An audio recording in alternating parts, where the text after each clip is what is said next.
Available with dubbing in other languages. Activate them in settings on the audio track. Does your body really keep burning calories long after your workout is over? Many people believe this is a basic truth of exercise, a hidden benefit that keeps giving for hours after leaving the gym. This belief is, in fact, correct. The human body doesn't just shut down the moment physical activity stops. Instead, it enters a metabolically active period called EPOC, excess post-exercise oxygen consumption, also known as the afterburn effect. Let's see what it means and how to use it for your goals. The idea of the afterburn effect is based on the body's need for energy. During any physical effort, your body uses energy to power muscle contractions, increase your breathing rate, regulate your core temperature. When you stop exercising, your body doesn't instantly go back to how it was before. It needs to start repair processes to return to a balanced state. The afterburn effect, or EPOC, is driven by a series of distinct physiological needs that your body must address to recover from the stress of exercise. First and foremost is the replenishment of energy stores. During intense activity, your muscles use readily available energy sources like phosphocreatine and glycogen. After the workout ends, your body must work hard to rebuild these compounds and refill your muscles' energy stores for future use. This refilling process isn't passive. It requires a significant metabolic investment and a steady supply of oxygen, which directly contributes to the higher calorie burn seen during the EPOC period. A second important part is getting oxygen back into your body's tissues. Your blood and muscles have proteins like hemoglobin and myoglobin. These proteins grab onto and carry oxygen. When you exercise really hard, these oxygen stores can get a little low. After your workout, your continued heavy breathing helps fill these proteins with oxygen again, making sure your muscles and organs have the oxygen they need to work their best and fix things. Getting this oxygen balance back to normal is a super important part of getting your body back to its usual state, and it's a key reason for the fastest part of EPOC, keeping your metabolism high right after your workout. Cell repair and making new proteins are a longer part of the afterburn effect. Hard exercise, especially strength training and high-intensity intervals, creates tiny tears in your muscle fibers. To fix this, your body starts a complicated chain reaction that repairs and strengthens these fibers. This is how your muscles get stronger over time. A common question is what types of exercise are most effective for creating a significant afterburn effect? The answer overwhelmingly lies in the intensity of your workout. The size of the EPOC is directly related to how hard you work, and to a lesser extent, how long you exercise. Workouts that push your body closer to its limits and demand a bigger physical response will lead to a more substantial and longer-lasting afterburn. HEAT, or high-intensity interval training, is often called the best way to maximize EPOC. It involves short, powerful bursts of maximum effort mixed with short periods of rest or recovery. For example, 30 seconds of all-out sprinting followed by 60 seconds of walking, repeated for 15 to 20 minutes. This creates a big oxygen debt and a powerful afterburn that keeps your metabolism high for hours. Heavy strength training also causes a lot of EPOC. Pushing sets to failure causes tiny damage that needs energy to fix, raising your metabolism for up to 48 hours. Exercises that use many muscles at once, like squats and deadlifts, create a longer afterburn than exercises that work just one muscle. It's super important to have a clear idea of how long the afterburn effect actually lasts and how many extra calories it really burns. There's no single answer. It depends on the person and the exercise. After light exercise, like a brisk walk, the extra burn might last 30-60 minutes without adding a lot of calories. After very heavy weights or HIIT, your metabolism can stay boosted for 24 to 38 hours, and sometimes even longer. The number of calories from EPOC is often exaggerated. Even though it's real and we can measure it, it's not some magic trick that will melt away body fat all by itself. Science tells us that the total EPOC calorie burn is about 6% to 15% extra.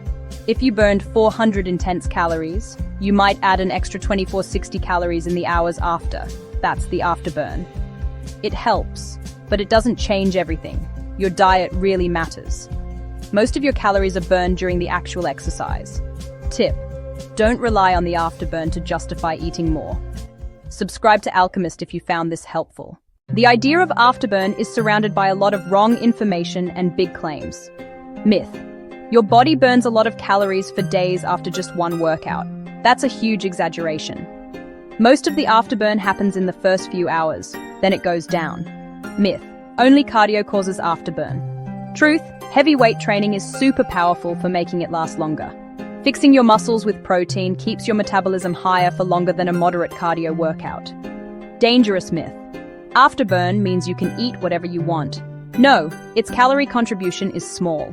Yes, refuel with protein and carbs, but don't use it as an excuse to overeat often. Myth: you need to be completely wiped out and sore for days. Not necessary, and it can actually hurt you.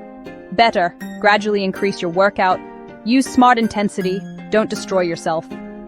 A good workout challenges you and makes you tired, but it doesn't leave you unable to move. Being consistent beats super intense, one-time workouts. To better understand the practical difference of the afterburn effect, let's think about a simple story. Alicia and Ben and their routines. Alicia is a dedicated runner. She runs for 45 minutes at a moderate pace. She can chat while jogging through her neighborhood park. During her run, she burns about 400 calories. Afterward, she feels pleasantly tired. Her breathing returns to normal in about 10 or 15 minutes, and she continues her day with energy. Her body experiences a mild afterburn effect, burning a few extra calories for 1 or 2 hours. Ben prefers short, intense sessions, 20 minutes of intervals in his living room. Burpees, high knees, jump squats, 45 seconds at maximum effort, 15 seconds rest. He finishes out of breath, drenched, and with his heart pounding. During his routine, he burns about 250 calories. However, in the next 24 hours, his body works harder than Alicia's. It repairs more microtrauma, processes more lactate, and pays a greater oxygen debt. His EPOC could contribute an additional 50-60 calories. Day's result: Alicia, 420 calories, Ben 310 calories. HIIT generates more EPOC, but total burn depends on duration and intensity. If you want to use afterburn, there are practical and safe ways to do it. Carefully add high-intensity workouts to your schedule. You don't need to stop your usual activities, you can just make them more intense. If you're a runner, add 1 or 2 HIIT sessions. Track sprints or hill repeats. If you lift weights, train hard. Do sets almost to failure and take short breaks.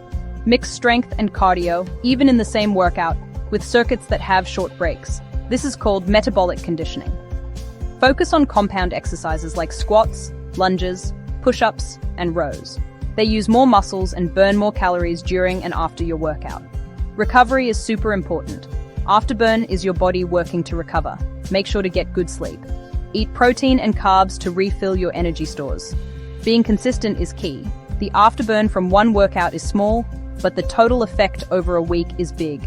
Give this video a like if you're going to add an intense workout this week. Let's talk about Pedro's story.